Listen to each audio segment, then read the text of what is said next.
Esau, Pitbull Cruz versus Lamont Roach. What really happened? What up, Fight World? It's your boy Ego, and I am back with some more boxing. I just finished watching Pitbull Cruz title fight, WBC interim title versus Lamont Roach. And in this video, I am going to let you know what really happened.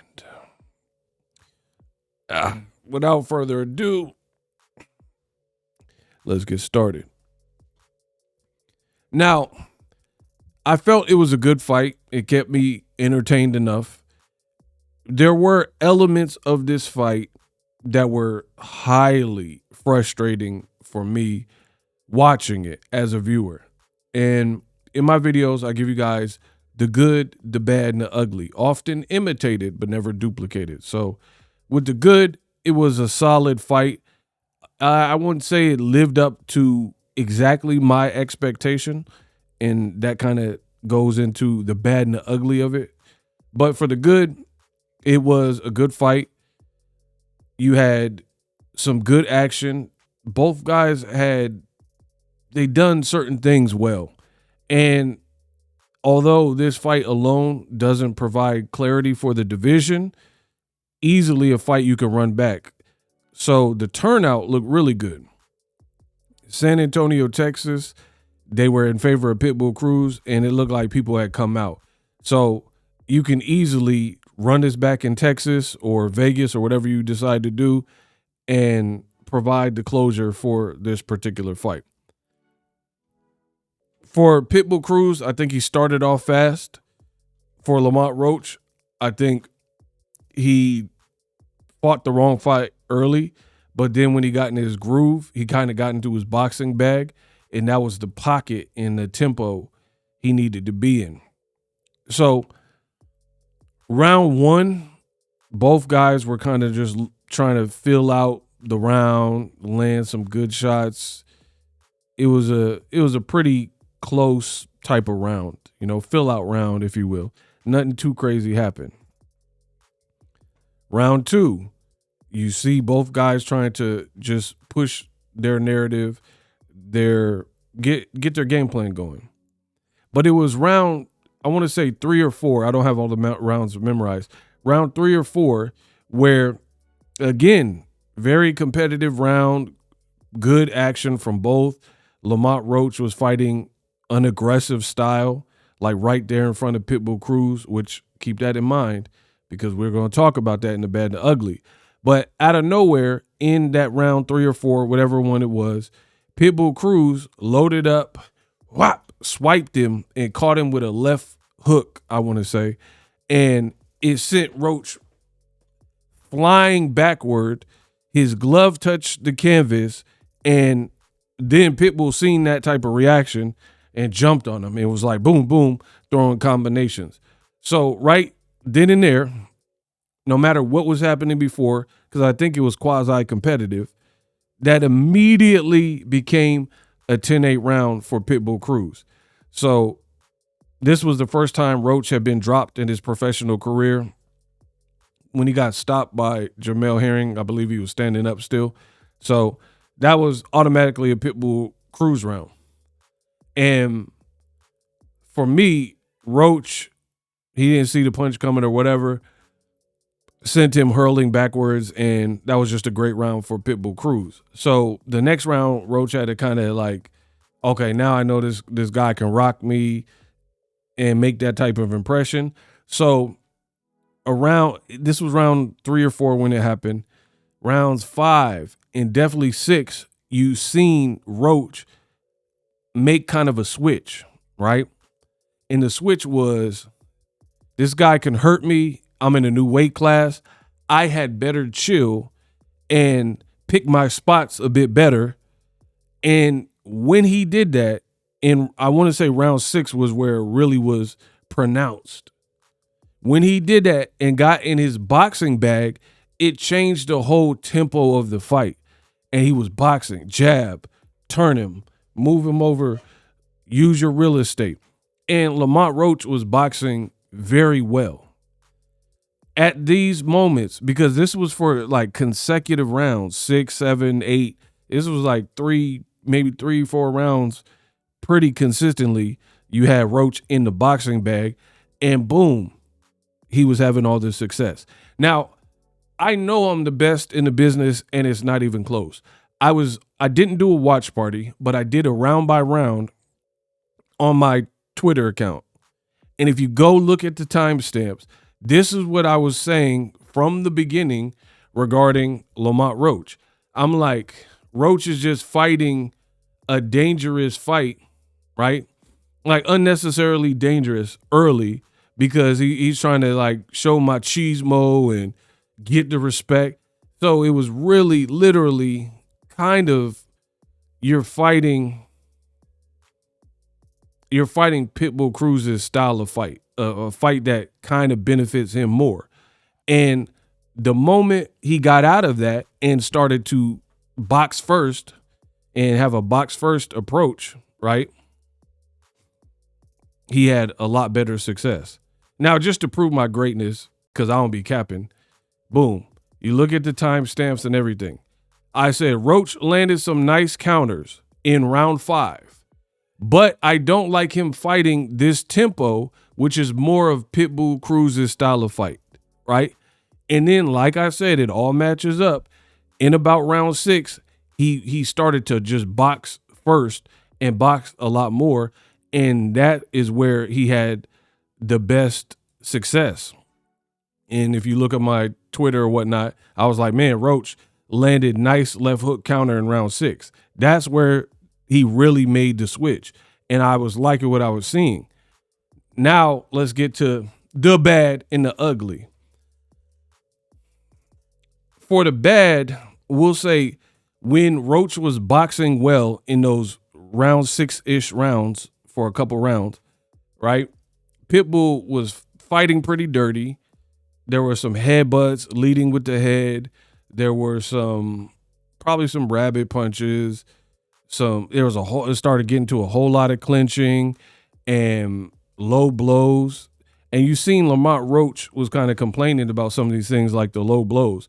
There were a couple times where Roach was complaining early and I didn't like it because there was a belt line shot. Boom, nice body shot by Pitbull Cruz, and Roach was complaining. But then in those mid rounds where Pitbull started to get frustrated, he had valid complaint because Pitbull was fighting really kind of dirty boxing. You know what I mean? They were in clinches and he was like shoulder checking him, leading in and like putting his shoulder, forearms. It just got messy. And that, to me, that's where the fight started to lose some of its shape and form. Like the first couple rounds, even though Roach was fighting the wrong game plan to me, it was fun to watch. But then it started getting WrestleMania, SummerSlam, started getting like really chippy and messy. And I think a lot of it had to do with Pitbull Cruz. He wasn't used to he was in there with somebody taller who was outboxing him and he was getting frustrated. That's what I believe to be the case. So that initiated, there was probably times where Roach initiated the clinch, but a lot of that was Pitbull Cruz. And you even seen in those moments, Pitbull Cruz, he didn't really know what to do, and he started trying to box, get on his toes. He was going backwards, and he was missing a whole lot. So these were Roach's best rounds when he was boxing, right? Bar none. And that was the tempo of the fight. Roach started looking like he was taking over the fight. Round 6, I think, was Roach's best round when he was boxing. Fight was getting dirty, chippy. And then Pitbull Cruz got deducted a point. Now, my honest opinion, the knockdown from Pitbull on Roach, that was a 10-8 round. But I didn't like the ref taking the point. I don't recall, even though I'm telling you it was getting rather chippy and sloppy, I didn't like the ref, how he handled it. I feel like you should give a warning, a hard warning.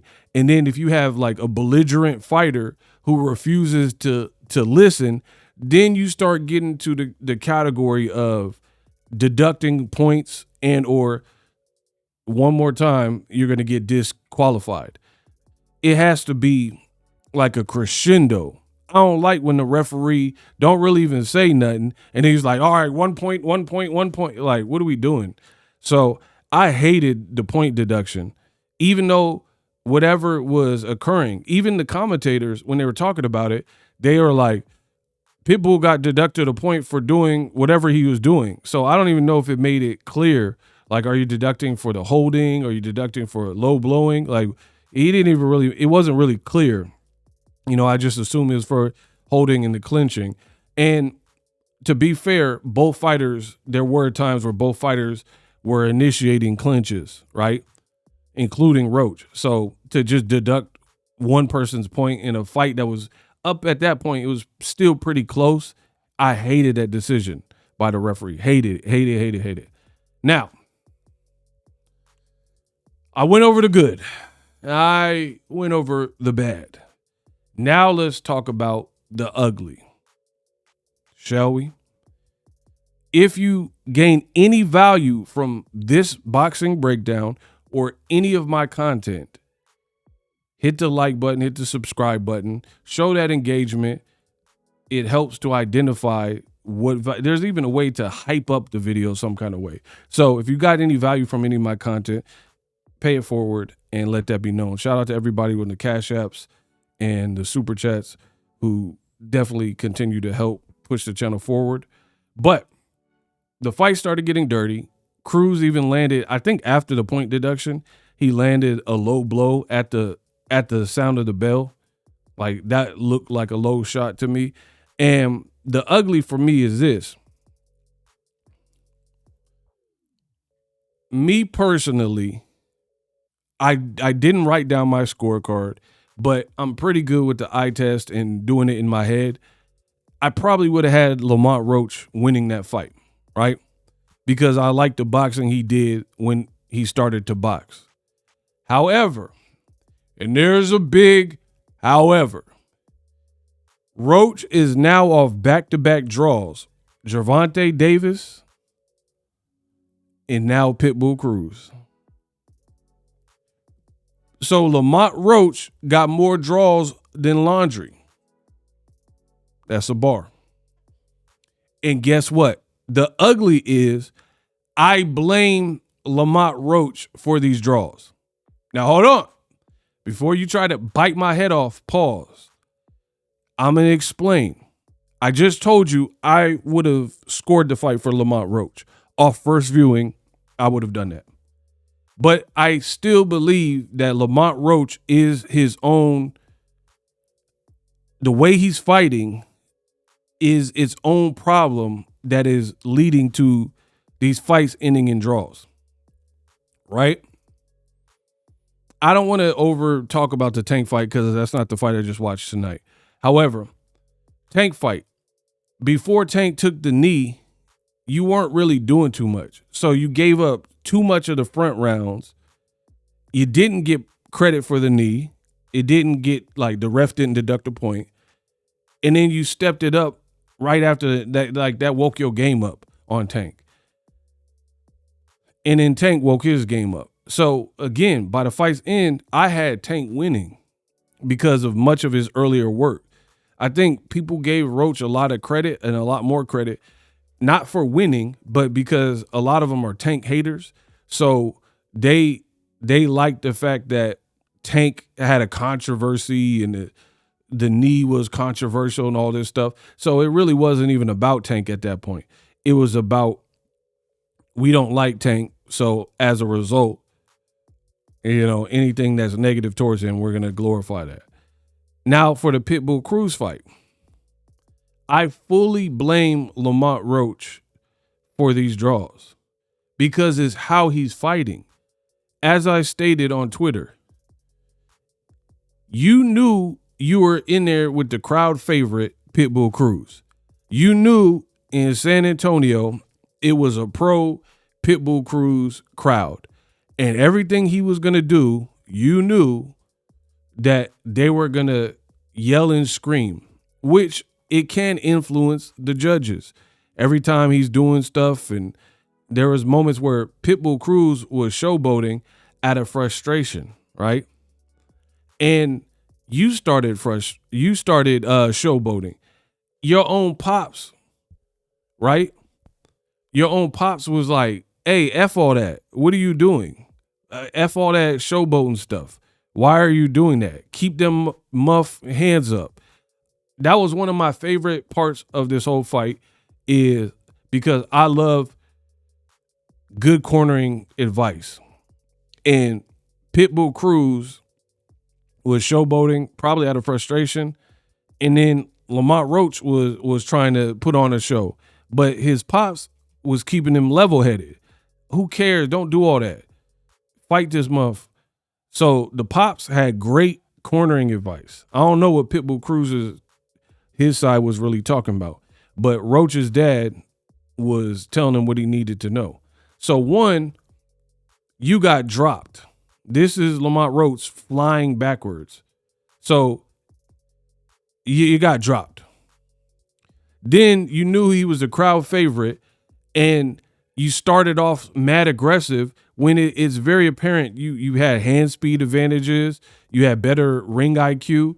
Part of ring IQ is fighting the right way from the beginning so you don't get lured into this stuff. If you boxed how you boxed from round 6 to round 8 or 9, right, then Pitbull, he wouldn't have been on your level, and then it would have been a wipeout. Similar, O'Shaquie Foster, the fight before this.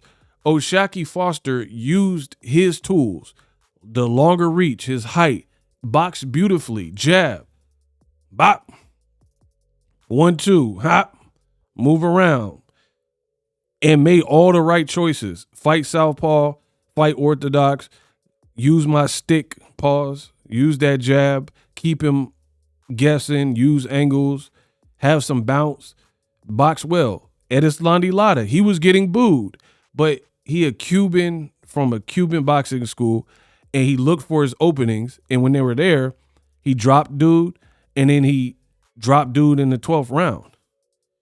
Lamont Roach has the ability to try to outbox dudes, but he almost has, I'm going to call it Tim Bradley syndrome, where you don't really punch like that. You might be able to get some knockouts if you present it the right way, but then you're out here trying to all the way fight like you the big puncher. And by doing that, when you don't have that super duper Gervonta Davis equalizer, that Artur Beterbiev equalizer, that David Benavidez style, you're making the fight harder than it needs to be. And I'm glad you got a draw, to be honest, even though I would have had you winning, because now I want to see a rematch and let's see you tighten up. But they were doing highlights and you're giving up big shots, and you're the better boxer, the taller boxer. You outweighed him by a pound at the weigh-in. You're bigger. You're just more scientific. You're more scientific. It shouldn't even been close with your boxing skill. So to me, that's the ugly for Lamont Roach, is you keep giving up shots like this, trying to like let your nuts hang, and then wondering why you're like, man, this is BS, and look like you about to cry because you can't get these belts up off Tank or this WBC, two division champion off of Pitbull. But I can assure you, it's a mentality thing. Look, you getting rocked back, flying back into the ropes. The crowd, the judges are, look at this lady in the back. She like, the people are seeing all this. It was already a pro Pitbull Cruz crowd, and you giving up big shots, trying to stand toe to toe, when you could have just boxed and moved the whole fight instead of these moments. Pitbull would have had no moments in the fight except for frustration. So for me, the fighter made the fight harder than it needed to be, and then you just leave it to chance that way, and that's what happened. Because one judge gave it to Pitbull, and then the other two judges had it a draw, making it a majority draw. So I really feel like Lamont Roach is the reason for these draws. I really believe that. Because there's little things, if you tighten up, then no matter if people boo, no matter what people are saying, it becomes definitive. And you could say, I beat Pitbull Cruz, can't nobody say nothing. But that type of fight and how you were fighting in like there was a moment. Here's another example, right? Cruz was getting outboxed. Cruz looked frustrated. Your pops was like, hey, don't showboat with him. You winning. You know what I mean? Blah, blah, blah. But then round 11 was a very close round. And then you let Pitbull Cruz get off on you with a short hook in round 11, bop, and stood you up. And then you had to like brace yourself and kind of go to war with him. And he got the best of those exchanges. Same thing with round 12, right? Round 12, you had a very competitive round where Pitbull Cruz probably got the best of it. So Pitbull started off good and he ended good. You boxed well, and he also got a knockdown. I mean, you got the 10-8 round as well, but that we know that was some BS. So it's a 12-round fight. You're already up against the crowd favorite, the promotion favorite. You have to, all these rounds need to count. And the reason why I'm blaming Lamont Roach is because he keeps finding these ways to not really show separation. It kind of like Badu Jack. Remember, there was a point in Badu Jack's career where all of his fights, he was having like back-to-back draws, right? Where he was doing some good work. He might hurt his opponent, whatever the case was, but he wasn't doing enough to not get a draw. Like Jean Pascal, Adonis Stevenson fight. He just had a bunch, James DeGale. Like, you're doing good. You're doing good work, but then there's like something that's not all the way clicking. And I feel personally, when you're the better fighter with the better skill, you have to fight to your advantages, especially in hostile territory. Pitbull Cruz is a crowd favorite who's producing numbers. You're in the sport of boxing. You're coming off a draw to Gervonta Davis that you believe you won. So why are you fighting Pitbull Cruz like this? You need to fight to bank rounds and then step on him in the rounds that you can't. So when you don't do that, guess what? Things like this happen. Because when you were outboxing Pitbull Cruz, the whole audience, they were out of the fight. It was quiet. They was like chanting his name, trying to bring him back to life, all that type of stuff. But then you let Pitbull Cruz kind of come back in round 11, 12 after you have been boxing pretty nicely, and doing so and doing such, you're breathing new life into him in the crowd, which could influence some of the judges scoring it. And then they're looking at it like, hey, you didn't really hurt him, knock him down. He kind of hurt you in spots that was pretty apparent. You know what I mean? And he was the aggressor, So that's why he got the draw. Even though off of the first watch, I probably would have scored the fight for Lamont Roach. That's my honest opinion. But I also understand you can't leave certain things to chance when it's close. And whether it was the wrong strategy or whatever, Roach made elements of that way too close, especially coming off of the Gervonta Davis fight that was a draw. Like, you shouldn't be showboating. You should, like, Pitbull needed something big. Why would you even help him? Why even, you're not Roy Jones Jr., bro. You're not Floyd Mayweather. Why even take it there? But see, you let your pride and ego, no pun intended, get in the way and then kind of dictate how you were fighting. This is not a sparring session. You're fighting for a world title, basically, an interim title, a chance at a second division title. You got to bank rounds, bro. So that's my opinion. Hopefully they run it back and provide the audience the real closure. Some people had Roach winning. Some people had Pitbull winning. I felt the fight. I thought it would be more like the first half, but it's boxing. So it played out how it played out, and it is what it is. And Pitbull Cruz, Lamont Roach, that's what really happened. Live streaming can be tough, which is why I use StreamYard. Click the link in the description for StreamYard, which is an awesome tool that enables you to set up your stream with ease of use. Get great results with live streaming. It's what I use. Stream to social media with ease with StreamYard. Live streaming is here to stay. Engage with your audience using StreamYard. Great way to reach out to your audience and connect. So you need a tool that can do that.